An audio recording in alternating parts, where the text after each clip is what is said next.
Hello everyone. मैं फिर से स्वागत करता हूं अपने इस यूट्यूब चैनल पर।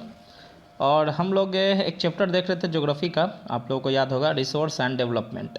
ओके, इसका एक पार्ट मैंने अपलोड कर दिया है, सो उसका दूसरा पार्ट मैं लेकर आया हूं। और ये काफ़ी ज़्यादा चैप्टर इंपॉर्टेंट है आपके एग्ज़ाम के लिए, और यहाँ से क्वेश्चन आपके एग्ज़ाम में देखने को मिलते हैं 100%। ओके, और काफ़ी मज़ेदार क्वेश्चन होते हैं यहाँ से एग्ज़ाम में, और ज़्यादा मतलब टफ़ नहीं होते हैं। आप आसानी से इसको टैकल कर सकते हैं। अगर कोई बच्चे यूपीएससी, स्टेट पीसीएस या अदर कम्पिटिटिव एग्ज़ाम की तैयारी कर रहे हैं तो वो भी इस वीडियो को देख सकते हैं। एनसीईआरटी बहुत ज़्यादा इंपॉर्टेंट है आपके एग्ज़ाम के लिए। और आज हम इसका एक और पार्ट देखेंगे, और एक पार्ट मैं नेक्स्ट लेक्चर में लाऊंगा, उसको भी कवर कीजिएगा, क्योंकि चैप्टर काफ़ी बड़ा है तो मुझे इसे टैकल करने में थोड़ा समय लगेगा। क्योंकि अगर ज़्यादा बड़ा मैं वीडियो बनाऊँगा तो लेंदी हो जाएगा और आपको देखने में मज़ा नहीं आएगा। तो छोटा छोटा वीडियो रहेगा ताकि आप आसानी से इसको कवर कर सकते हैं। चलिए तो शुरू करते हैं अपने इस चैनल को। और हम लोगों ने ये सब पढ़ लिया था कल। हम लोग देखा था रिसोर्स के प्रकार को, जहाँ पर मैंने नेचुरल, ह्यूमन बताया था। सबसे पहले रिसोर्स के डिफिनेशन को हम लोगों ने देखा था यहाँ पर। आपको याद होगा गाइस, यहाँ पर रिसोर्स डेवलपमेंट, रिसोर्स का जो भी है डिफिनेशन था। फिर हमने नीचे देखा था ये सब चीज़ों को, और ये sustainable development, Rio de Janeiro और समिट, एजेंडा 21, ये सब ने हमने कर लिया है। रिसोर्स प्लानिंग यहाँ से हमें करना था, रिसोर्स प्लानिंग से। और इसके बाद हम लोग देखेंगे, कवर करेंगे यहाँ तक। चलिए तो स्टार्ट करते हैं रिसोर्स प्लानिंग। तो चलिए शुरू करते हैं। और चैप्टर का नाम है रिसोर्स एंड डेवलपमेंट। तो उस पर टॉपिक नंबर ये दूसरा, आप देखिए, इसको देखते हैं। मैं थोड़ा सा पेंसिल ले लेता हूँ, ग्रीन कलर। ओके, ग्रीन से स्टार्ट करते हैं। रिसोर्स प्लानिंग है ना। अब देखिए रिसोर्स प्लानिंग क्या होता है। सॉरी गाइज, मैंने कल आप लोगों को बताया था रिसोर्स प्लानिंग के बारे में, कि अगर रिसोर्स किसी एक हाथ में रह जाए तो उससे बहुत ज़्यादा दिक्कत होगा। और ये मैंने बता दिया था, शायद मुझे याद है, ये मैंने कवर कर दिया था। एक मिनट, हाँ ये मैंने कवर आप लोगों के लिए कर दिया था। हाँ, रिसोर्स प्लानिंग इन इंडिया करना था। ओके गाइज, ये मैंने बता दिया था आप लोगों को। ओके, याद होगा आप लोगों को। आइए तो रिसोर्स प्लानिंग इन इंडिया करते हैं। यहाँ से टॉपिक स्टार्ट करना था। चलिए, resource planning in India. Resource planning is a complex process which involves identification and inventory of sources across the region of the country. सबसे पहले रिसोर्स प्लानिंग में हम ये देखते हैं कि हमें किसी भी रीजन में आइडेंटिफाई करना है कि कहाँ पर रिसोर्स अवेलेबल है, कहाँ पर रिसोर्स अवेलेबल नहीं है। ठीक है, this involves surveying, mapping and qualitative and quantitative estimation and measurement of the resources. Okay guys, अब यहाँ पर बोल रहा है कि देखिए, अगर वहाँ पर आइडेंटिफाई आप कर लिए, उसके बाद आप वहाँ पर आइडेंटिफाई करने के लिए क्या क्या इस्तेमाल करोगे? पहले सर्वे करोगे, मैपिंग करोगे, आप वहाँ गुणवत्ता देखोगे कितना ज़्यादा वहाँ से रिसोर्स निकल सकता है, उसकी क्वांटिटी को देखोगे, मेजरमेंट करोगे, मापन करोगे। ठीक है, ये हो गया पहला। दूसरा कह रहा है involving a planning structure endured with appropriate technology. आप यहाँ क्या करोगे? मेजरमेंट करने के लिए, प्लानिंग करने क्या करोगे कि आप बहुत अच्छे टेक्नोलॉजी को लाओगे, बहुत ज़्यादा वहाँ पर आप स्किल लाओगे, जैसे skill, institutional setup for implementing resource development plans. यानी किसी भी रिसोर्स को निकालने के लिए आप क्या करोगे? वहाँ बहुत अच्छा स्किल लाओगे, कौशलता लाओगे, ह्यूमन स्किल अच्छा लाओगे, तब ना वहाँ पर से अच्छे मशीन लाओगे, टेक्नोलॉजी लाओगे, तो जाकर वहाँ से आप रिसोर्स को क्या कर सकते हो? यूटिलाइज कर सकते हो। और थर्ड नंबर क्या कह रहा है guys? Matching the resource development plans with overall national development plans. कह रहा है कि इसे क्या करेंगे, इस प्रकार से हम पूरे देश में इसे लागू करेंगे और पूरे अच्छे से इसको कवर करेंगे, मैचिंग करेंगे पूरे देश के लिए, ताकि बेहतर तरीके से वहाँ से रिसोर्स को क्या किया जा सके, एक्सट्रैक्ट किया जाए और उसे यूज़ किया जा सके। अब देखिए, India has made concerted efforts for achieving the goals of resource planning right from the first 5-year plan launched after independence.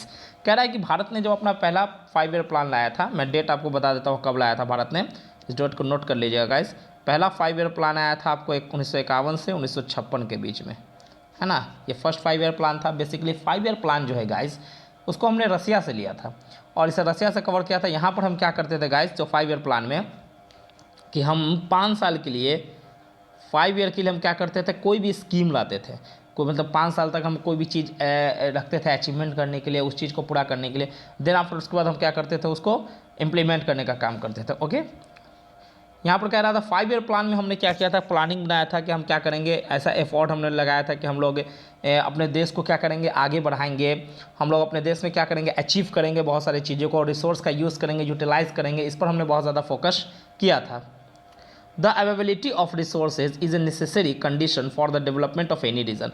कोई भी रिसोर्स क्या होता है ना कि डेवलपमेंट के लिए, विकास के लिए, किसी भी जगह के लिए बहुत ज़्यादा इंपॉर्टेंट है। अब मान लीजिए कोई भी सिटी है, एग्जाम्पल अब मैं लेता हूँ सिटी से, मान लीजिए कोई सिटी है, इस सिटी को आप डेवलप कैसे करोगे, यहाँ पर सड़कें बनाओगे, 1 मिनट गाइस, आप वहाँ पर सड़कें बनाओगे, वहाँ पर क्या करोगे, किसी भी इंफ्रास्ट्रक्चर को डेवलप करोगे, कोई भी ऐसा बिजनेस सेटअप करोगे जिससे क्या हो सकता है, आप यूज़ कर सकते हो, रोड कनेक्टिविटी अच्छा करोगे, वहाँ पर ब्रिज बनाने का काम किया जाएगा, तब जाके वहाँ पर क्या होगा, कोई भी रिसोर्स डेवलप देखने को मिलेगा, है ना, मतलब डेवलपमेंट वहाँ पर देखने को अच्छे से मिलेगा, वहाँ का विकास हमें देखने को मिलेगा। But mere availability of resources in the absence of corresponding changes in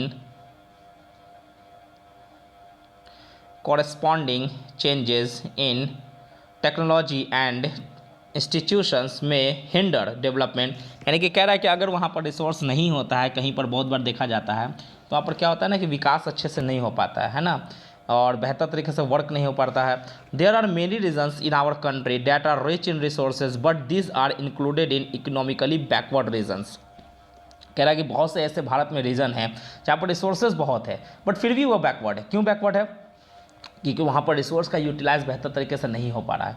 मैं एक एग्जांपल देता हूँ आपको, इंडिया को छोड़कर, जैसे आप चले जाओ अफ्रीका कॉन्टिनेंट में, अफ्रीकन कॉन्टिनेंट में रिसोर्स की कोई कमी नहीं है गाइस। रिसोर्स अगर आप देखोगे तो रिसोर्स बहुत बड़े स्तर पर आपको मिल जाएगा, लेकिन वहाँ पर क्या है ना कि वहाँ पर ह्यूमन रिसोर्स बहुत ज़्यादा कम है, लोगों में स्किल की बहुत ज़्यादा कमी है। देन आफ्टर इससे क्या होता है कि वहाँ पर ज़्यादा फैसिलिटी नहीं मिल पाती है, डेवलपमेंट नहीं हो पाता है, रिसोर्स का अच्छे से यूटिलाइज नहीं हो पाता है। तो वही चीज़ बता रहा है कि भारत में बहुत ऐसे रीजन हैं जहाँ पर क्या है, रिसोर्स बहुत अच्छे रीजन पर है, बहुत ज़्यादा रिसोर्स है, बट फिर भी वो क्या है, इकोनॉमिकली बैकवर्ड रीजन्स माना जाता है। ठीक है, अब कह रहा है on the contrary there are some regions which have a poor resource base but they are economically developed। कह रहा है कि कुछ ऐसे जगह होते हैं जहाँ पर क्या होता है कि आपको रिसोर्स ना के बराबर है, मतलब उतना ज़्यादा नहीं है, फिर भी वो क्या है, बहुत ज़्यादा डेवलप्ड है रीजन। इसका रीज़न क्या हो सकता है गाइस कि वहाँ पर छोटे से कम स्तर पर भी रिसोर्स है, उसका बेहतर तरीके से यूटिलाइज हो पा रहा है, ह्यूमन रिसोर्स वहाँ पर काफ़ी बेहतर माना जाता है, जिस कारण से गाइस हम कह सकते हैं कि रिसोर्स में सबसे ज़्यादा इंपॉर्टेंट और सबसे अच्छा रिसोर्स कहलाता है ह्यूमन रिसोर्स, यानी कि मानव संसाधन। ओके, ठीक है, और यहाँ पर यही चीज़ आपको बता रहा है कि भारत में बहुत से ऐसे रीजन है जहाँ पर रिसोर्स है नहीं, बट फिर भी वो रिसोर्स का बच्चे अच्छे तरीके से इस्तेमाल कर पा रहे हैं, जितना रिसोर्स है उसको यूटिलाइज कर रहे हैं, बाहर से रिसोर्स मंगा कर अपने आप को डेवलप कर रहे हैं। जैसे मैं एक एग्जाम्पल आपको दूंगा इस, तो जैसे आप अगर एग्जाम्पल में देखिएगा तो हमारा एक स्टेट है उड़ीसा, हमारा एक स्टेट है उड़ीसा। उड़ीसा में अगर आप देखोगे तो रिसोर्स बहुत ज़्यादा है, रिसोर्स की कोई कमी नहीं है, बट उड़ीसा जो है ना गाइस, वो महाराष्ट्र से काफ़ी कम डेवलप्ड जगह है, वो केरल से काफ़ी ज़्यादा कम डेवलप्ड जगह है। तो कहने का मतलब है कि रिसोर्स तो यहाँ अवेलेबल है, बट ये कहीं ना कहीं से क्या है, नीचे है। क्यों? इसका सबसे बड़ा रीज़न हो सकता है उसके पास पैसे की कमी हो, रिसोर्स का यूटिलाइज नहीं कर पा रहा हो, उसके पास इकोनॉमिकली बैकवर्ड होगा, या तो उसके पास ह्यूमन स्किल कम होगी, जिस कारण से वो अच्छे से मतलब डेवलप नहीं कर पा रहा है। यहाँ पर एक टॉपिक दिया है आपको, ये समझिएगा, can you name some resources rich but economically backward regions and some resource poor but economically developed regions, give reasons for such a situation. इसको जरूर कवर कीजिएगा गाइस। मैंने अभी एक एग्जांपल आपको दे दिया उड़ीसा का, और इसको आप जैसे एक लिस्ट बना लेना, मतलब छोटा सा पन्ना में। कई बार होता है ना कि बोर्ड के एग्जाम में ऐसे सोचने के अनुसार, मतलब थिंकिंग अबाउट क्वेश्चन आ जाते हैं, और आपको एग्जाम हॉल में काफ़ी ज़्यादा समस्याएं होंगी अगर आप इसको कवर नहीं करोगे तब। चलिए देखते हैं। The history of colonization reveals that rich resources is colonies where are the main attraction for the foreign invaders। कह रहा है इन्वेडर्स, कह रहा है कि कोई भी फॉरेन कंट्री के लोग होते थे, उसको भारत में आने का या कहीं भी जाने का उसका मेन रीज़न क्या होता था? रिसोर्स का होना, रिसोर्स का रिच होना, उसी लालच में वो आते थे, चाहे वो कोई भी रिसोर्स हो सकता है। ठीक है guys, it was primarily the higher level of technological development of the colonizing countries that helped them to exploit resources of other regions and establish their supremacy over the colonies. Therefore, resources can contribute to development only when they are accompanied by appropriate technological development and institutional changes. India has experienced all this in different phases of colonization. Therefore, in India, development in general and resource development in particular does not only involves the availability of resources but also the technology quality of human resources and the historical experience of the people. यहाँ पर देखिए कैसे एक छोटा सा एक बात समझा रहा है आपको, कह रहा है कि जैसे देखिए मैं अच्छे से समझाता हूँ आपको पूरा हिस्ट्री का थोड़ा सा बैक ले जाकर। ये देखिए अपना भारत है, यहाँ पर कोई भी यूरोप से पुर्तगाल से, ब्रिटेन से, अदर कंट्री से क्या होते हैं वहाँ से लोग आए थे, क्यों? क्या देखकर? रिसोर्स को देखकर। और उन्होंने बहुत ऐसे जगहों से रिसोर्स को निकाला जो क्या था, जो स्टेट क्या था, बहुत ज़्यादा बैकवर्ड था। जैसे मैं एक एग्जांपल देता हूँ, उस समय बंगाल में रिसोर्स बहुत ज़्यादा है। क्यों? कि हिस्ट्री में देखिएगा तो बंगाल बहुत से जगहों से मिलकर बना हुआ था। इसी में था बिहार, इसी में था उड़ीसा, इसी में था झारखंड, इसी में था वेस्ट बंगाल, इसी में आपको आता था असम का कुछ रीजन, और इसी में आता था बांग्लादेश, जो अभी बांग्लादेश है ना। इतने रीजन से मिलकर बना था बंगाल। बट आप देखोगे तो कहीं ना कहीं बंगाल आज भी क्या हुआ, डेवलप नहीं हुआ है, क्योंकि कॉलोनाइजेशन के लोग थे या जो भी कॉलोनियल रूल थे उसमें वो उस स्टेट को डेवलप करना चाहते थे जहाँ पर वो राज कर रहे हैं। जैसे एग्जांपल में कोई भी कॉलोनी को लाते थे तो क्या करते थे, वो दिल्ली पर राज करते थे, वो मुंबई को देखते थे, है ना, वो मद्रास को देखते थे, तो इन सब चीज़ों को ये कवर करते थे। वहाँ पर वो विकास करने का काम करते थे, रिसोर्स का एक्सप्लॉइट करते थे, यहाँ पर यूज़ करते थे। क्यों? इसका रीज़न क्या है कि ये डेवलप्ड हो रहे हैं, क्योंकि यहाँ पर ह्यूमन रिसोर्स ज़्यादा है, इनके पास ह्यूमन स्किल ज़्यादा है, और ह्यूमन स्किल है तो दिन आफ्टर वो रिसोर्स को लाते थे और यहाँ पर यूटिलाइज करके इसको बेहतर तरीके से यूज़ करते थे। और जहाँ पर रिसोर्स होते हुए भी वहाँ पर विकास नहीं हो पाया, क्योंकि वहाँ पर उन्होंने इन्वेस्ट नहीं किया, ह्यूमन रिसोर्स की कमी थी, इसी के लिए वहाँ पर देखने में समस्याएँ देखने को मिली। आगे देखिए guys, conservation of resources are vital for any developmental activity, but irrational consumption and overutilization of resources may lead to socio-economic and environmental problems. To overcome these problems, resource conservation at various levels is important. देखिए guys, ये क्या कह रहा है आप समझिएगा।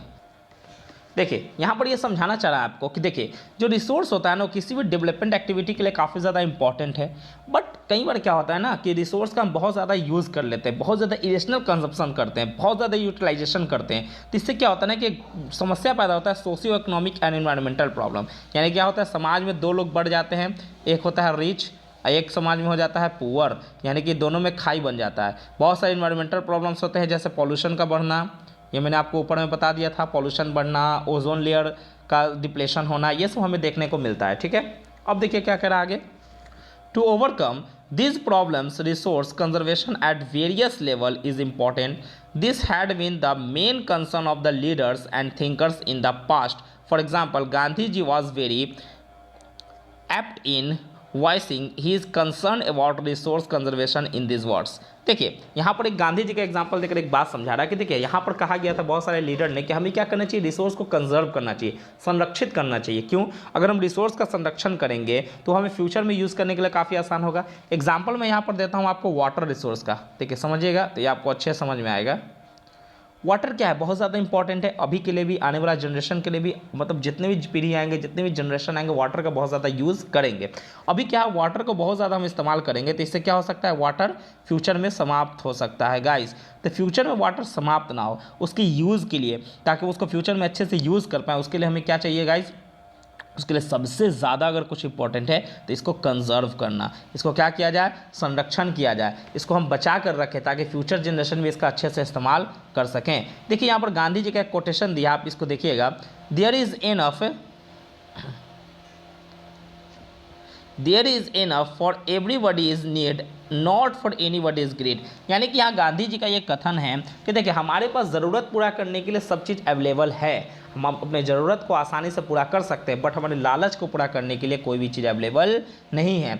यहाँ कह रहा है, he place the greedy and selfish individuals and exploitative nature of modern technology as the root cause for resource depletion at the global level. He was against mass production and wanted to replace it with the production by the masses, यानी कि कह रहा है कि अगर individual लालच में चले जाएं और अपने ही स्तर को देखें और अभी की पीढ़ी को ही देखें और नेक्स्ट जनरेशन को हम ना देखें, तो इससे क्या होगा, आने वाले समय में रिसोर्स की कमी हो सकती है, उनको अच्छे से रिसोर्स उपलब्ध ना हो पाए। और ये क्या है, कहीं ना कहीं ये सेल्फिशपन को दर्शाता है और ये दिखाता है कि हम अपने आप को, पृथ्वी को एक संकट की घड़ी में डाल रहे हैं और फ्यूचर जनरेशन को काफ़ी दिक्कत होगा। इसीलिए बोला गया था कि सस्टेनेबल डेवलपमेंट को हम अचीव करेंगे एजेंडा 21 यानी कि 21st सेंचुरी में। ये देखिए यहाँ पर एक टॉपिक है, आप इसको देख लेना, ये बहुत ज़्यादा इंपॉर्टेंट नहीं है मेरे लिए पढ़ाने के लिए। ये ऊपर में जो अर्थ समिट हुआ था ना, उसी के बारे में बताया गया है, गांधीयन फिलॉसफी यूज किया गया, वहाँ पर बताया गया है कि काफ़ी ज़्यादा अर्थ खूबसूरत है, हम अपने कॉमन फ्यूचर को देखें, हम रिसोर्स को इस प्रकार से इस्तेमाल करें ताकि वह ख़राब ना हो। मैंने बच्चे से बता दिया, यहाँ पर ब्रुटलैंड कमीशन रिपोर्ट की बात की गई 1987 का, प्लीज़ इसे कवर कर लीजिएगा, बाकी इंपॉर्टेंट नहीं है इसलिए मैं आगे बढ़ रहा हूँ, ठीक है। अब आता है नेक्स्ट टॉपिक, क्या है, लैंड रिसोर्सेज। ओके, चलिए देखिए guys, land resources. We live on land, we perform our economic activities on land, and we use it in different ways. Thus, land is natural resource of utmost importance.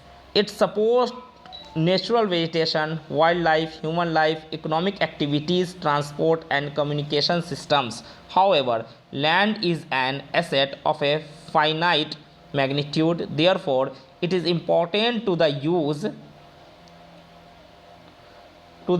available land for various purposes with careful planning. यहाँ पर कह रहा है जो land होता है ना guys, जो लैंड, उसका हम यूज़ बहुत सारे पर्पस के लिए करते हैं। लैंड एक प्रकार का नेचुरल रिसोर्स है ना, प्राकृतिक संसाधन है, और इसका इस्तेमाल हम बहुत सारे चीज़ों के लिए करते हैं। जैसे कैसा, हम इसको रहने के लिए भी इस्तेमाल करते हैं, लैंड पे सस्टेन करते हैं, है ना, हम एग्रीकल्चर के लिए भी लैंड का इस्तेमाल करते हैं, हम इंडस्ट्री बनाने के लिए भी लैंड का इस्तेमाल करते हैं, हम किसी प्रकार का अन्य एक्टिविटी करने के लिए, बिल्डिंग्स बनाने के लिए, इन सब चीज़ों को, घर बनाने के लिए, सड़क बनाने के लिए, सभी चीज़ों का इस्तेमाल करते हैं, किसके लिए, लैंड पर। ये चीज़ यहाँ पर बता रहा है गाइस। लेकिन लैंड का क्या है ना कि लैंड का अच्छे तरीके से यूज़ करना, बेहतर तरीके से यूज़ करना, यही चीज़ यहाँ पर बताएगा कि हम लैंड को किस तरीके से बर्बाद कर रहे हैं। जैसे हम क्या कर रहे हैं आज के डेट में, लैंड को बहुत ज़्यादा यूज़ करने किस चीज़ के लिए, डेवलपमेंट एक्टिविटी के लिए। लैंड को हम नेचुरल तरीके से अच्छे से यूज़ नहीं कर रहे हैं, उसके फर्टिलिटी को ख़त्म कर रहे हैं, उसके जो भी अपनी जो वर्क होती है, जैसे मान लीजिए वहाँ पर नेचुरल वेजिटेशन है तो उससे हम पेड़ को काट दे रहे हैं, ये कहीं ना कहीं गलत है। यही चीज़ आपको यहाँ पर समझाने की कोशिश कर रहा है। यहाँ पर एक पिक्चर दिया है गाइस, उसको देखिएगा, और ये डायग्राम है, इसको प्लीज़ कवर कर लीजिएगा। देखिए, land under important relief features. अब देखिएगा, जैसे अगर देखा जाए कि जो प्लेन एरिया है तो कितना है, 43% पूरे लैंड का 100% में वो क्या है, मैदान है। माउंटेन्स कितना है गाइस, तो ओवरऑल देखा जाए तो 30% एरिया क्या है, माउंटेन्स में आता है। और पठार कितना है गाइस, तो 27% एरिया क्या है, पठार में। तो सबसे पहले आ जाएगा प्लेन, फिर आ जाएगा माउंटेन्स, फिर आ जाएगा पठार। इसको रैंकिंग बाय याद कर लीजिएगा, एग्जाम में कई बार परसेंटेज से MCQ में क्वेश्चन दिख जाते हैं। अब आइए यहाँ पर क्या कह रहा है, जूम कर देता हूँ। अब देखिए, India has land under a variety of relief features, namely mountains, plateaus, plains and islands. About 43% of the land area is plain. मैंने ऊपर बता दिया है। देखिए, इंडिया के पास देखा जाए ना तो हर एक चीज़ अवेलेबल है, माउंटेन्स भी है, प्लेट्यू यानी कि पठार भी है, मैदान भी है, ये सब चीज़ क्या है, इंडिया के पास अपने स्वयं के लिए अवेलेबल है। यहाँ पर कह रहा है कि 43% देखिएगा एरिया, तो वो किस में आता है, मैदान में आता है। Which provides facilities for agriculture and industry, मैंने अभी ऊपर में बता दिया आपको। Mountains account for 30% of the total surface area of the country and ensure perennial flow of some rivers. कह रहा है कि लगभग 30% एरिया पर भारत में क्या है, पर वर्ल्ड लेवल पर देखोगे तो माउंटेन ही है अवेलेबल। अगर आप इंडिया के अंडर में बात करो, यहाँ पर अगर इंडिया के लिए बात कर रहा है तो आप इंडिया के लिए ही समझना है इसको। लगभग कितना है, 30% क्या है, माउंटेन है। इस माउंटेन से क्या होता है गाइस, बहुत सारे पेरेनियल रिवर बहते हैं, यानी कि सदाबहार नदियाँ यहाँ से बहती हैं। Provide facilities for tourism and ecological aspects, जो हमें किस चीज़ के लिए अवेलेबिलिटी देता है, मतलब फ़ायदा देता है। अगर देखा जाए तो हमें क्या करता है, टूरिस्ट अट्रैक्ट करने में फ़ायदा करता है, इकोलॉजिकल बैलेंस बनाता है, यानी कि वहाँ पर पेड़ पौधे और बहुत सारे वेजिटेशन होते हैं जिससे इकोलॉजिकल बैलेंस बनते हैं। About 27% of the area of the country, यानी कि इंडिया में देखा जाए जितने भी परसेंटेज हैं, इज़ द प्लेट्यू रीजन्स, यानी कि पठार है। It is possesses rich reserves of minerals, fossil fuels and forest. उन 27% में देखा जाए तो बहुत सारे मिनरल्स, फॉसिल फ्यूल्स, फॉरेस्ट वगैरह हमें देखने को मिलते हैं। चलिए आगे आते हैं। लैंड यूटिलाइजेशन, इस टॉपिक को देखिएगा। Land resources are used for the following purposes. कैसा है, फॉरेस्ट के लिए इस्तेमाल करते हैं हम। Land not available for cultivation, जैसे बैरन एंड वेस्टलैंड होता है। Land put to non agriculture uses, example building, road, factories के लिए इस्तेमाल करते हैं। मतलब एक तो लैंड ऐसा हो गया जहाँ पर जंगल हो, एक लैंड ऐसा हो गया जहाँ पर हम कल्टीवेशन नहीं करते हैं तो वो वेस्ट लैंड है, बट वहाँ पर हम बिल्डिंग्स बनाते हैं, रोड बनाते हैं, ये सब चीज़ बनाते हैं। अब कह रहा है other uncultivated land excluding fallow land, जैसे एक permanent pasture and grazing land, यानी कि ऐसा लैंड जहाँ पर हम जानवरों को चराने का काम करते हैं। Land under miscellaneous tree crops groups not included in net sown area, बहुत सारे लैंड ऐसे हैं जहाँ पर हम ट्री क्रॉप्स लगाते हैं, ग्रुप्स लगाते हैं, जो मैनग्रुव वगैरह हो गया, ग्रुप्स हो गया, इन सब चीज़ों का इस्तेमाल करते हैं। Culturable waste land left uncultivated more than 5 agriculture years, बहुत सारे वेस्ट लैंड है जो ऐसे लैंड है जहाँ पर क्या करते हैं हम लोग लगभग खेती न के बराबर करते हैं, 5 साल पर या 10 साल पर ऐसे खेती करते हैं, बहुत से ऐसे लैंड है। तो बता रहा है कि लैंड का किन किन चीज़ों में इस्तेमाल करते हैं, ये चीज़ बता रहा है। फेलो लैंड्स, अब देखिए current fellow left without cultivation for 1 और less than 1 agriculture year, other than current fellow left uncultivated for the past 1 to 5 agriculture years. ठीक है, फेलो लैंड क्या होता है, जहाँ पर हम खेती करते हैं, लगभग वहाँ पर गैपिंग ज़्यादा का नहीं होता है, इन सब लैंड का यहाँ पर इस्तेमाल करते हैं, तो यही चीज़ बता रहा है। नेट सोन एरिया देख लीजिए गाइस, ये भी नेट सोन एरिया का मतलब होता है क्या, जहाँ पर शुद्ध बोया गया क्षेत्र, मतलब कितना क्षेत्र में हम बोते हैं, होता है ना कल्टिवेशन करने के लिए। The physical extent of land on which crops are sown harvested in known as net sown area, जहाँ पर हम रेगुलर तरीके से खेती करते हैं, वहाँ से हम हार्वेस्टिंग करते हैं, वो कहलाता है net sown area. Area sown more than once is an agricultural years plus net sown area is known as gross cropped area, इसको नोट कर लीजिएगा, बहुत ज़्यादा इंपॉर्टेंट है, आपसे सीधा एग्जाम में क्वेश्चन आ सकता है, what is gross cropped area, है ना, ये क्वेश्चन सीधा पूछा जा सकता है। कह रहा है कि वैसा क्षेत्र जहाँ पर हम रेगुलरली तरीके से खेती करते हैं, वहाँ पर शुद्ध बोया गया क्षेत्र बहुत ज़्यादा यूज़ होता है, उसे हम कहते हैं ग्रॉस क्रॉप्ड एरिया, और पर्टिकुलरली हर एक साल के अंदर में वहाँ पर खेती देखने को मिल ही जाता है। ठीक है, land use pattern in India, अब ये नया टॉपिक आया गाइस, और मैं चाहता हूँ कि इसको मैं नेक्स्ट वीडियो में कवर करूँ, ये तो काफ़ी लंबा वीडियो हो जाएगा, और ये 21 मिनट का वीडियो हो चुका है, और मैं बड़ा वीडियो अपलोड नहीं करना चाहता हूँ क्योंकि उससे समस्या देखने को मिल सकती है, आप भी नहीं पढ़ पाओगे और हम भी उसको ज़्यादा कवर नहीं कर पाएंगे। ठीक है, तो चलिए जब तक के लिए बाय, फिर मिलते हैं। जस्ट हम पर डे आपको एक वीडियो 10 से मिलेंगे, और मैं आज क्लास 9 का और क्लास 6 का जो हमारा साइंस चल रहा है और क्लास 9 का ज्योग्राफी, उसको भी अपलोड करूँगा, तो प्लीज़ उसे कवर कीजिएगा। तब तक के लिए बाय,